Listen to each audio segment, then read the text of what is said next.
Welcome to the beloved community known as UU Amherst and this Christmas Eve service. We extend a very special warm welcome to those family and friends who are here for the holiday and those connecting virtually. Thank you for spending this special time with us. It is our custom on Christmas Eve to share the offering to a group or agency that is working to bring more peace and goodwill to humankind. Today, as throughout the rest of this month, our offering will support Homespace, supporting at-risk youth to achieve independence 2 generations at a time. To participate, simply make checks out to UU Amherst with Homespace in the memo line, or place a cash contribution in an envelope with Homespace on the front. And you'll find there is a wee little desk at the back of the chapel, just past the benches, with envelopes and all the information you need. So made it as easy as we could for us to share with them. At this point, please place your phones on airplane mode, silencing them so that all may be fully present and engaged. And also it frees up bandwidth on our live stream so that they are not interrupted in the middle of the service. For families, we do have some toys and things in the atrium, which is adjoining this space. So if anybody gets wiggly, feel free to use that space and then come back, or you can flow throughout the building. Our opening words this morning come from Laura Lynn Bellamy. In the spirit of Christmas past, let us gather to listen and learn the ancient stories, that our hearts may find wisdom. In the spirit of Christmas present, let us gather to view and question the way things are, that our hearts may seek justice. In the spirit of Christmas future, let us gather to dream and to plan the way things will be, that our hearts may be reclaimed by hope. Kate, if you will light our first candle.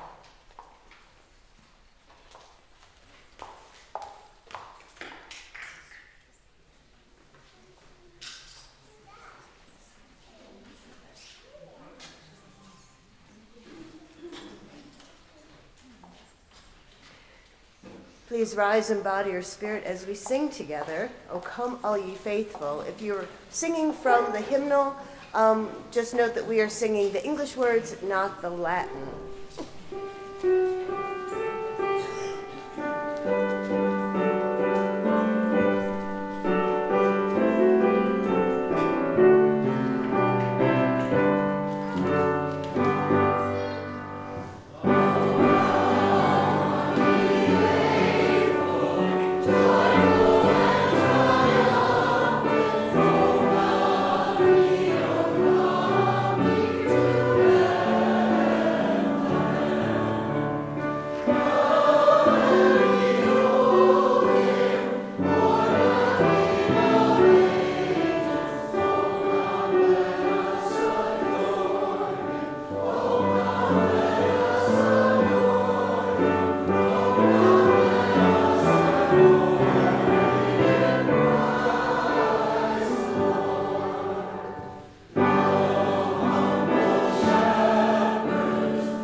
That was fun.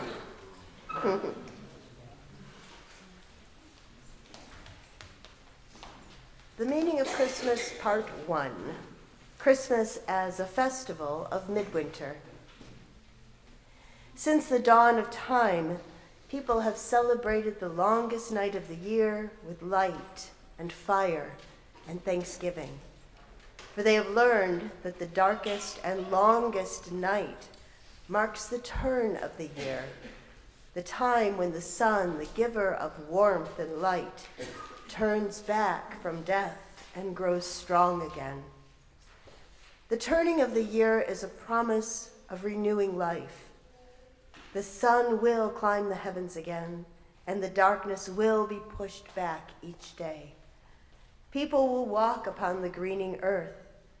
The green shoots will burst from the seed, and the young will be brought forth from the womb. In the midst of winter, the promise is given of the summer season.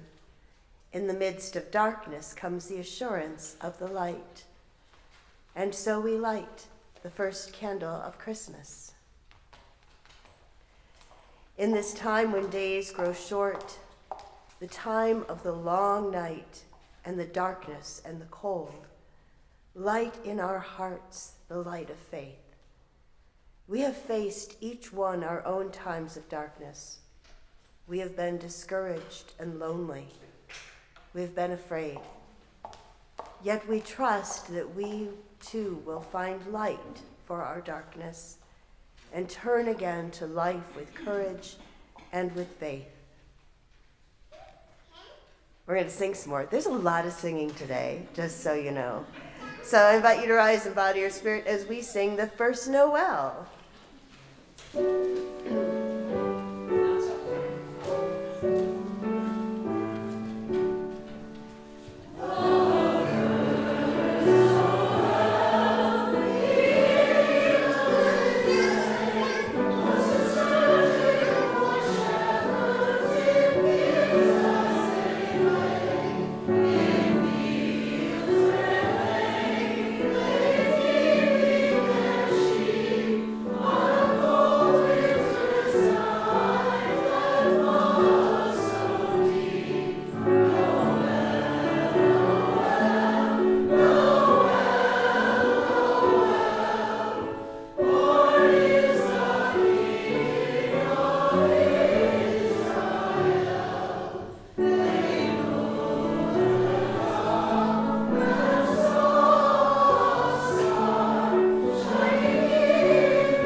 Briefly, you may be seated.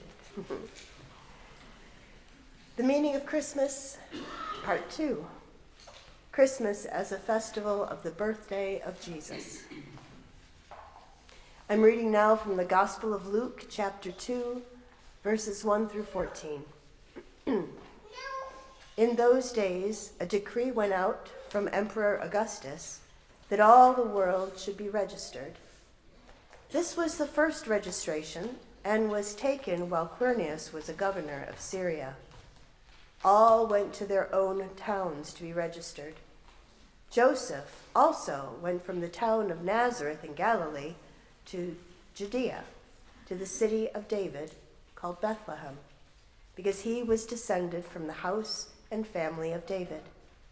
He went to be registered with Mary, to whom he was engaged and who was expecting a child. While they were there, the time came for her to deliver her child, and she gave birth to her firstborn son and wrapped him in bands of cloth and laid him in a manger, because there was no place for them in the inn. In that region, there were shepherds living in the fields, keeping watch, and the glory of the Lord shone around them, and they were terrified. But the angel said to them, "Do not be afraid, for see, I am bringing you good news of great joy for all the people. To you is born this day in the city of David a Savior, who is the Messiah, the Lord. This will be a sign for you. You will find a child wrapped in bands of cloth lying in a manger." And suddenly there were with the angel a multitude of the heavenly host, praising God and saying, "Glory to God in the highest heaven, and on earth peace among those whom he favors."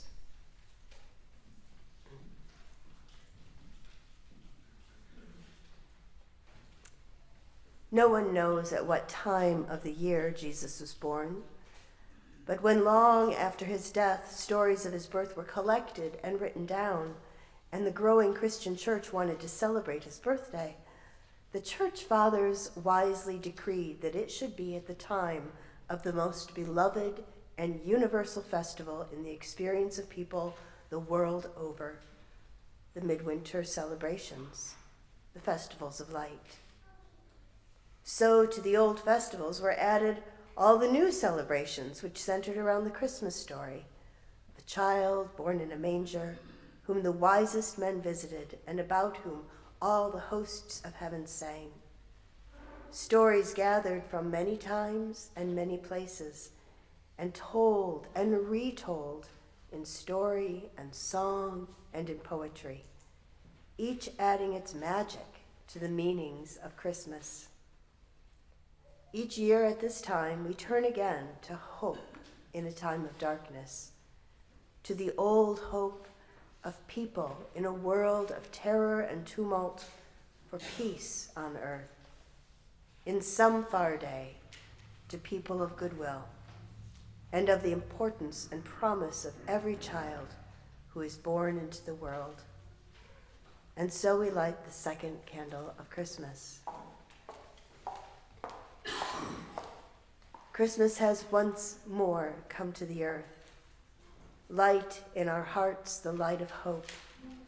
Let us remember that the great and holy may sometimes be found in unlikely and unaccustomed places, and that from the most humble beginning, children come who carry within them the seeds of greatness and a great light. May we remember that in each one of us burns an unquenchable and eternal light within which every person who comes into the world.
The meaning of Christmas, part 3.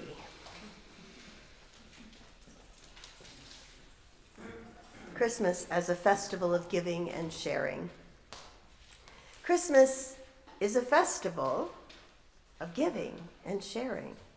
It is a time of secrets and surprises, of gifts chosen with loving care and shared joy. The child in Bethlehem was himself a gift to his parents and to the world, which is a better place because he lived.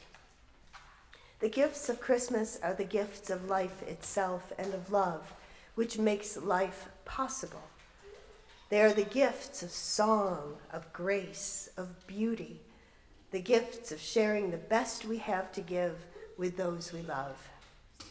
And so we light the third candle of Christmas. It's becoming quite beautiful up here. Poppy's gonna help. Hurrah, hurrah.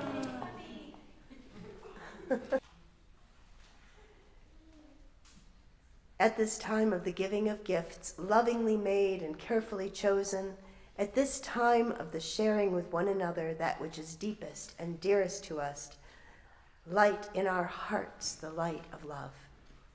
Heal in our hearts the wounds of misunderstandings, mistakes, and regrets. Help us to reach out with joy and grace for the gifts which life and love offer us, and sustain our hopes and labors together for that time when all people shall come into the circle of peace and world fellowship. May we share this Christmas the best of who we are with those we love. Together, may our hearts share peace. I invite you to rise in body or spirit as we sing joy to the world.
I hope you're taking notes. There are a lot of really fine singers here that could be added to the choir.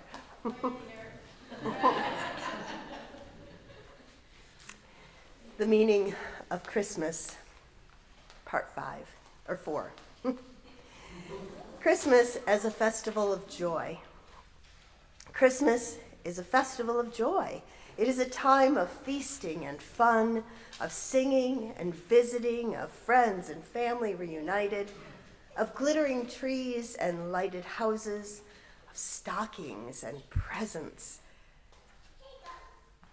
of fires and candles, of stories of a tiny child in a manger, all the bright heritage which has come down to us as members of a large human family.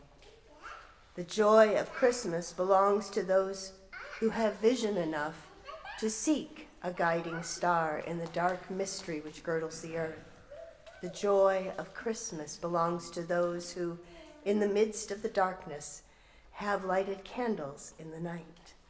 And so we light the 4th candle of Christmas.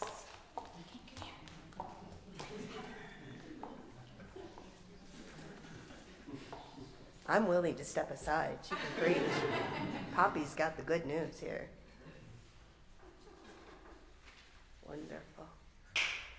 In this happy season, light in our hearts the light of joy. To miss the joy of Christmas is to miss its holiest secret.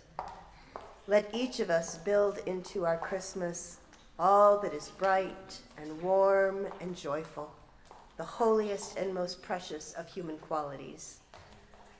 Let there come into our hearts the wisdom to be, for a little time, as a little child, to warm ourselves by the fire of imagination, to learn the abiding wisdom in poetry and legend and in song. Let this be the season where wisdom enough and time are ours for the seeking and the asking, and where joy may abound.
Sitting beside their children's cribs, feel glory in the sight of this new beginning. They ask, where and how will this new life end? Or will it ever end?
That's my granddaughter. Isn't she cute? What a beautiful picture. So let me say from the outset that I will not ask you to raise your hands to indicate belief in the historicity of the story of a babe born in a manger, of angels heralding the birth with choruses of alleluias, shepherds in fields, or wise persons coming from afar to greet the infant, upon whose tiny head and hands the world places its hopes. In this instance, belief in the story could get in the way of its unfolding. I like the image of unfolding. It's not tearing apart or dissecting, neither is it wrapping up tightly and preserving. A verb to accompany unfolding could be allowing, or maybe observing or releasing. This morning, I invite you to experience an unfolding, a soul's journey into the deeper meanings and possibilities of this well-worn story. It's hard to believe, but it was just a month ago that I had spoke about day language and night language. So for those of you who weren't here for that service, and those of you who weren't taking notes, day language is the language of science and first-person experiences. Night language is filled with metaphors and sweeping dramas. And so with those definitions, the story of the Nativity is clearly expressed in night language.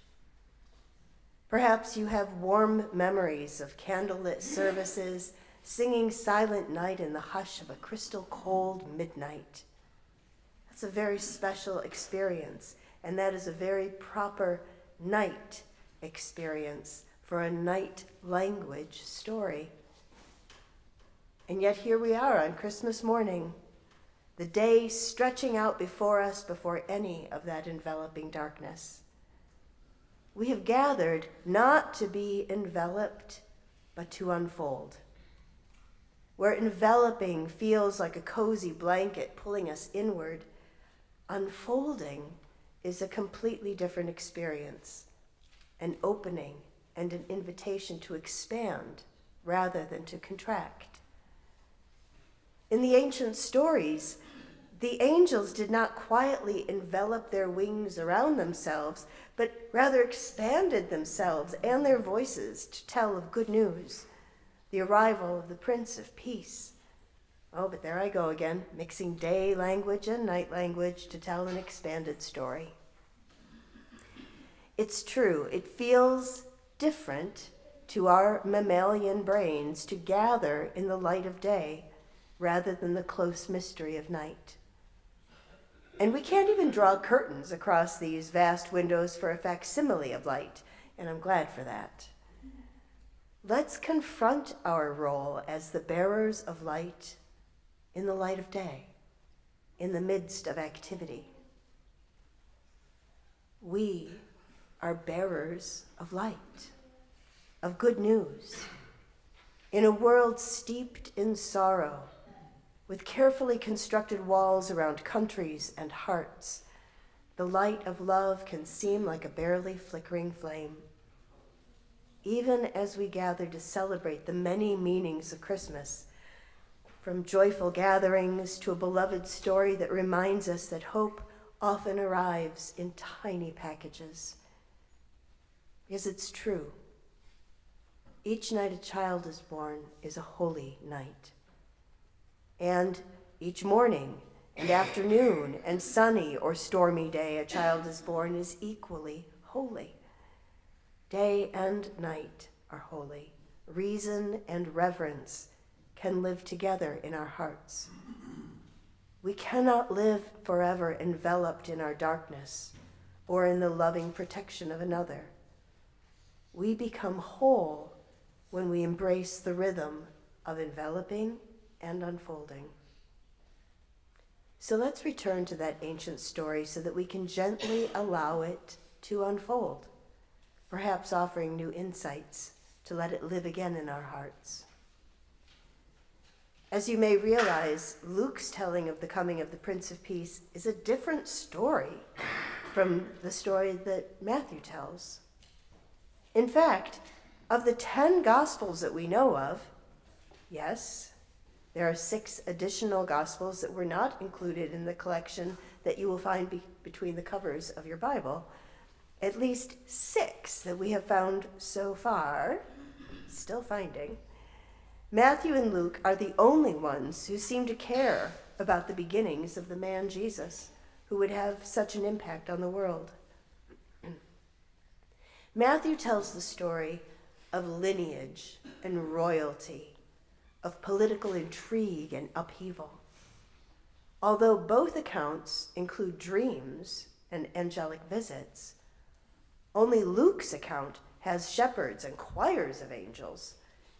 Matthew's account, where magi come from afar to recognize a future king, is completely different from Luke's message of a family who were observant Jews and carefully following the tradition, following the birth of their son. I tell you this not to dazzle you or confuse you, but to point out that Matthew's account is filled with day language, kings, magi, prophecy fulfilled, while Luke's account is filled with night language, angel choirs, shepherds and sheep, lowly beginnings. Where Matthew's account begins with a terse, this is how Jesus Christ was born, Luke's story could almost begin with once upon a time. And then their separate stories unfold. In Luke's account of the Christmas story, there is a moment after all of the fanfare and hubbub of angels and shepherds when Mary reflects on all that has happened in the past 9 months, from angel messengers to her cousin's equally miraculous birth story, the discomforts of travel, and the birth of her own baby boy.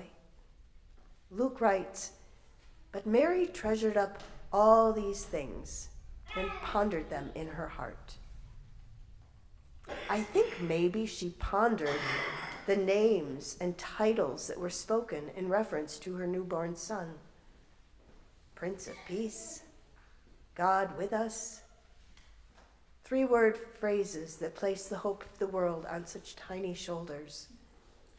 And I don't think Mary whispered, "Prince of Peace," in the babe's delicate ear. I'm positive that she whispered blessings. "You are perfect. I am your mama.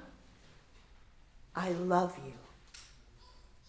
3 little words that, rather than placing the burden of the world on him, enveloped him in the warmth and safety of belonging. 3 little words. I love you. You are enough. There's always hope. Love changes everything. How would our lives be different if someone had whispered, "You are enough," as we opened our eyes to a shining and sometimes scary world? How would our whole world be different if each person's earliest memory included the blessing, "You are enough"? Love changes everything. What a gift that would be. Imagine the light that would fill our world if each person experienced acceptance and belonging. We can be bearers of that light. Following the end of the service, rather than filing out into dark and quiet with eyes cast down, let us celebrate the beauty of this gathering. It is our tradition at Christmas to receive blessings to guide our own journeys. The holiday tree at the front of the chapel is decorated with ornaments with 3-word blessings to help you remember what a gift of light you are. What possibility lives within you, even if it's only a spark. And so I invite you at the end of the service to come up and take an ornament. Let it guide your soul's journey. In fact, take another ornament to give to somebody that could use a blessing. I will note that the sparkly snowflakes and icicles are purely decorative. They are not the blessing ones. Please leave them. I'm so bossy. And if coming to the tree is too difficult for you, there are a few ornaments that will be placed at the back table where you will be returning your candles at the end of the service. Or perhaps someone sitting close to you can bring you an ornament from the tree. You are all bright and shiny souls, and I have every confidence that you can care for one another in lovely and meaningful ways. As we begin our candle ceremony, we welcome the light and take our place as bearers of the light. In a moment, we will begin the traditional candle lighting rite. And as you are offered the flame, dip your unlit candle to capture the flame, and then offer your upright candle to your neighbor so they can do the same. This will minimize the number of moments of wax hitting people. Your memories of Christmas Eve service should never include the pain of hot wax. We're going to try to avoid that. If you did not receive a candle on your way in, can you raise your hands, because our usher will make sure that you have at least one. Wow. Awesome. This is miraculous. Okay. So when all of the candles have been lit and the words spoken, we will sing together Silent Night. And we will keep our lights burning as we sing and through the benediction, the closing blessing. At the close of the service, please extinguish your candles before moving from your seats for all of those same reasons. And now let us be still and prepare our hearts as we acknowledge the light in one another and in our own hearts.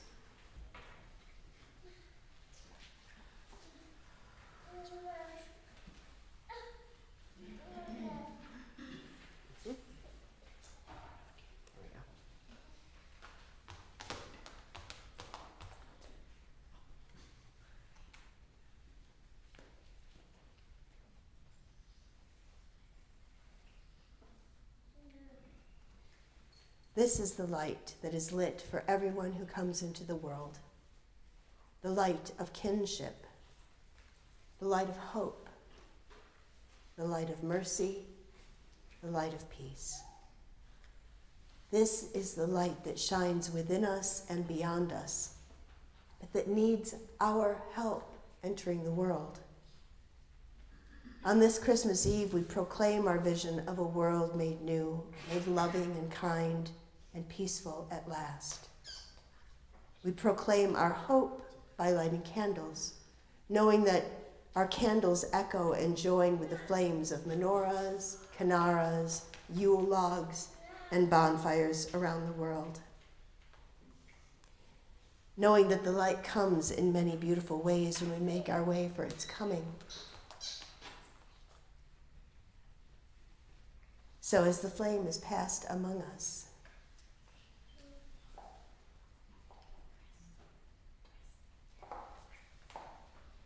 may we receive it with a promise that we will each be bearers of the light.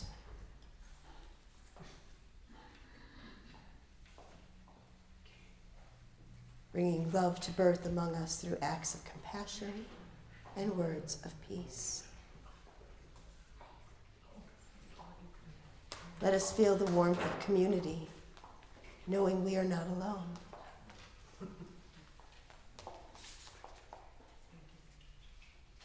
Let us know the gift each candle bears, a small flame, a diminutive light, yet the wondrous gift to kindle another's glow. Let us be in awe at this moment as we each take up the flame and the light envelops the room as hope for peace and goodwill fill this time.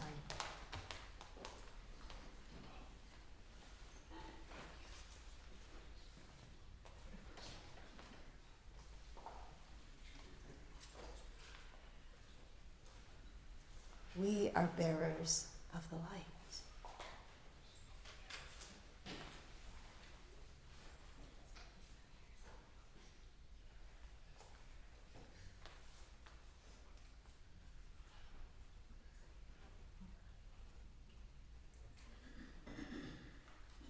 Just look around the room. Look at the beauty. You know what makes this different from an evening service is you can actually see the faces of the people. The light, not only of their candles, but of their countenances. What a beautiful, beautiful thing.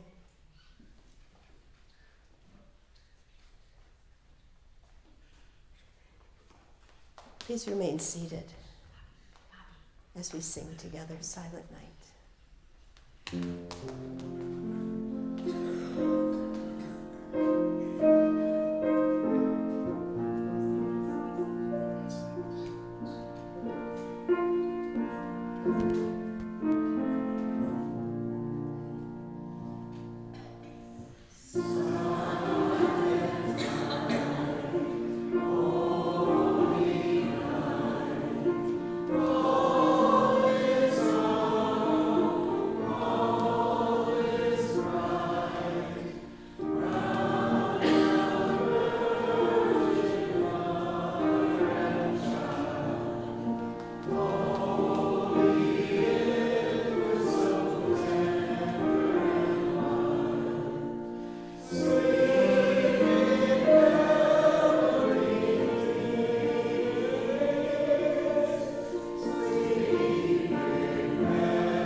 Though we will extinguish our candles, may we go forth from this place as beacons of light, the light of kinship, the light of hope, the light of mercy, and the light of peace.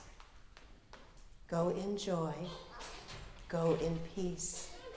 Merry Christmas. Extinguish your flame.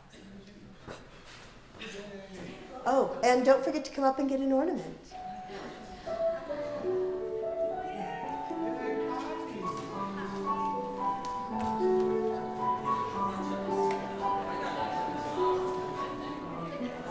Come and get ornaments. You can...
A metal one, you know. And now I'll put this on it. That'll be nice.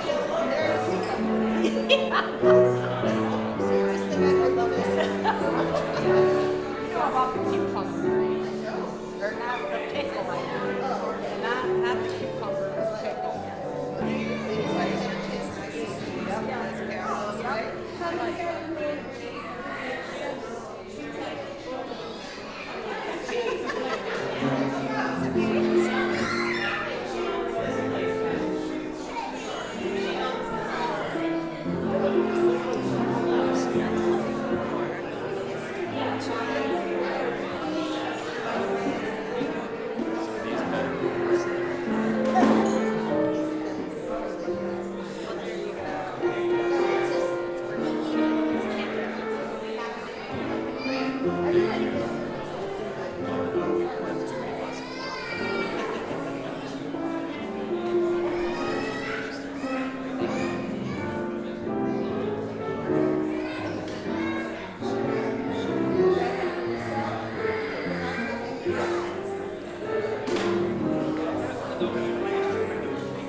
Yeah, I'm not going to talk politics, so we're good.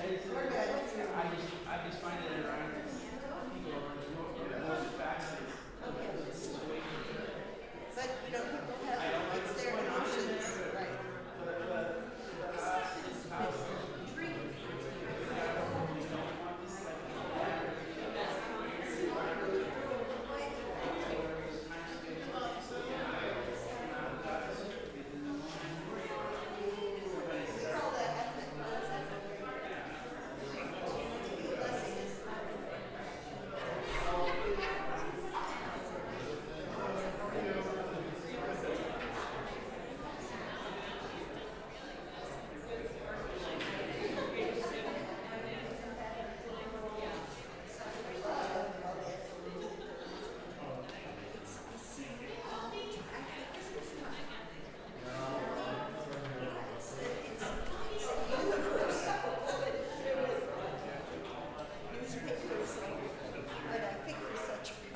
thing.